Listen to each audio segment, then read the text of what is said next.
Team Guardian from Simon Fraser University, and I'm the captain. And with us today, I'd like to introduce our team, go through the solution that we are going to be offering and contrast with current solutions that are on the market. And then we'll dive into some of the equipment and the approaches that we're taking which make our team stand out. After that, we will go into the safety protocols and risk mitigation that we are employing, and conclude with why our team is the best equipped to execute this mission. Our team consists of approximately 20 members, 5 of whom make up the flight crew. Josh is one of our safety pilots and is also the team's software lead. And along with his extensive software background, he also has several hours piloting rotary wing aircraft. Alan is our second safety pilot and is also the team's systems lead. And with over 10 years of RC experience, we are confident with the fixed wing aircraft in his hands.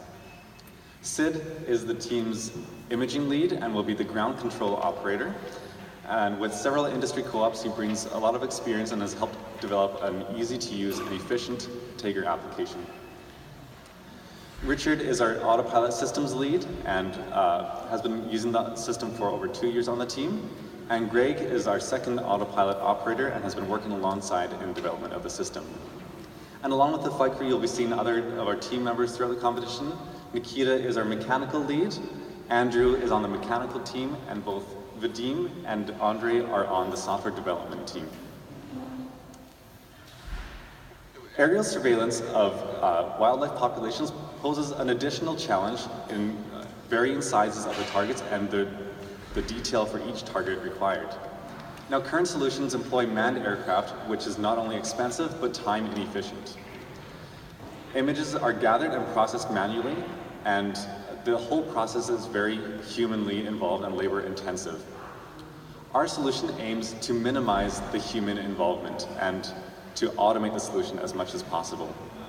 In addition to autonomous flight, we can provide images tagged with geodetic information, which are sent through a live connection back to the ground control station through a custom developed tag application where targets can be easily identified.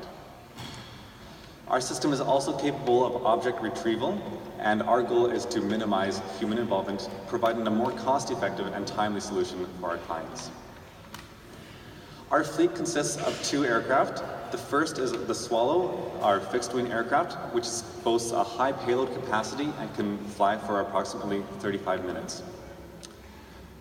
It is going to be used for high-altitude surveying, obtaining high-resolution images with geodetic information tagged onto these images, and is capable of autonomous flight for almost 40 minutes.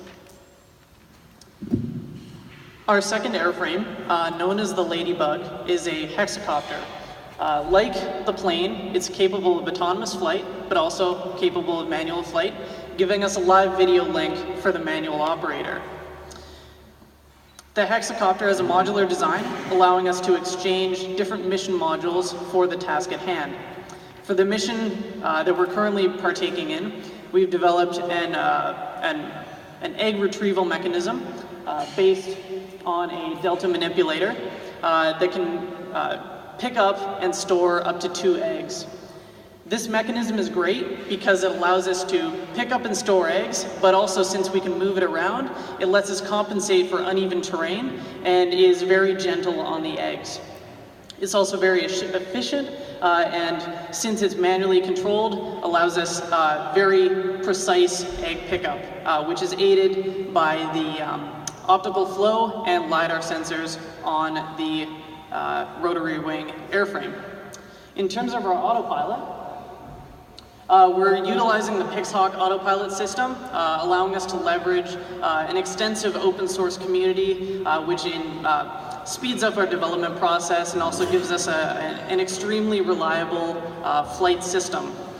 So this is great for our customers because we can ensure reliability and also ensure safety because of our custom fail-safe modifications that have been made.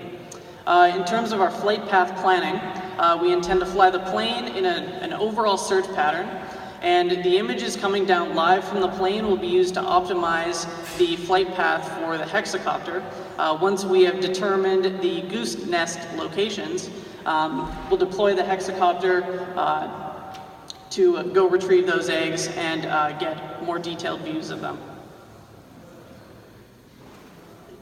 The key to Team Guardian's ability to consistently deliver very accurate geographic information of targets is our vision system, of course. It consists of two parts, one on the airframe and the other on the ground control station. The vision system on the aircraft is centered around the Odroid XU4, which is a very small yet very powerful microcontroller. Its sole purpose is to create images with sufficient information to be able to geotag every single pixel of that image. To do so, it implies a series of sensors. The most important of which is the 12 megapixel point grade camera. It is mounted on a two-axis gimbal that ensures horizontal alignment throughout the flight. An additional IMU is mounted on that gimbal to compensate for any errors that may occur despite having the gimbal. For our geolocation, we use an RTK, a real-time kinematic GPS module, which allows us to consistently deliver sub-meter precision on all our targets. An additional altimeter and an airspeed sensor are used for further corrections. Now, the ground control station receives all the information from all the airframes that we have in the air at any time. All this information is securely stored in a database cluster, and it can be further used to do any processing or analysis. The image identification and classification, the target identification and classification, is done using our in-house built custom tagger application. At the same time, we will be running multiple instances of this tagger application to significantly speed up the process. If at any point in the image processing stage we identify any losses of data or lack of coverage, this information will be relayed to the autopilot and the flight plan will be adjusted in real time. This is what this tagger application will look like to the operator. Now in this example we have a QR code spotted, identified, tagged, and in the bottom left corner we can see where this image is on the flight survey area. If we go to the next slide, this is something we developed specifically to ensure full coverage of the search area. Every image we take will be placed on this map so we see which area is covered and which isn't. In this example, the plane took off and then completed its first pass, and we could see the coverage that results from this maneuver. Team Guardian places safety above all in all of our development work. In addition to, of course, adhering to all SFLC conditions, we carry a spare for each mission-critical component to ensure that mission will be completed even if any part randomly fails. All of our equipment and systems go through meticulous unit, integration, and functional tests, and full mission simulation flight tests are completed multiple times throughout the development process. Team Guardian brings over 7 years of combined UAV experience, with our members coming from various engineering backgrounds, from machine learning to industrial rapid prototyping. We have an array of industry partners and advisors that help us make the decisions that would ensure we succeed. And we deliver flexible and cost-effective platforms for a variety of solutions we have delivered. I'd like to take this opportunity to thank our sponsors and advisors.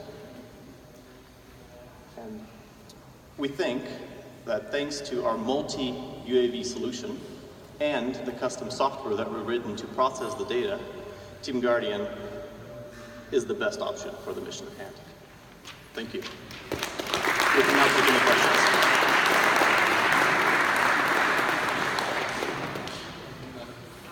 How are you detecting It is manual at this point. I was very interested in your egg fusion system. Did you test it on a goose egg or an extra large chicken? We tested it on the egg. Extra large chicken, I believe. I will say more details to tell you that you do know that geese lay more than one egg. You test it on a single egg by itself. They do lay more than one egg in the clutch. That's correct. We can retrieve one or two. Yes, please.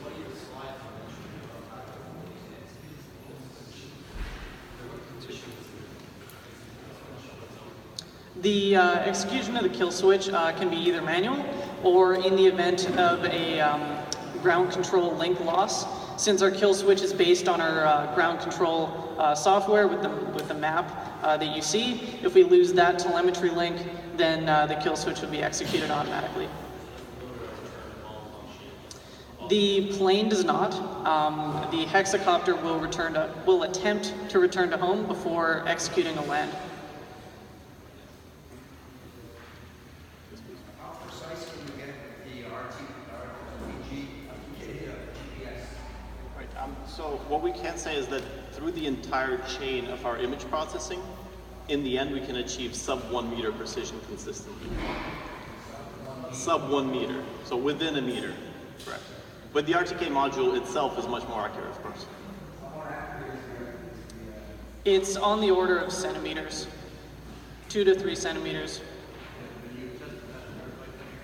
We have tested functionality. We've been unable to determine a position, like a reference position, accurately enough to verify that claim. But it's from the manufacturer.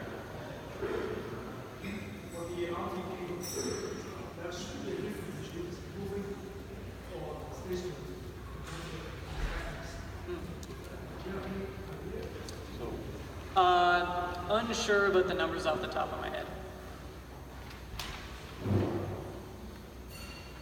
Thanks, guys.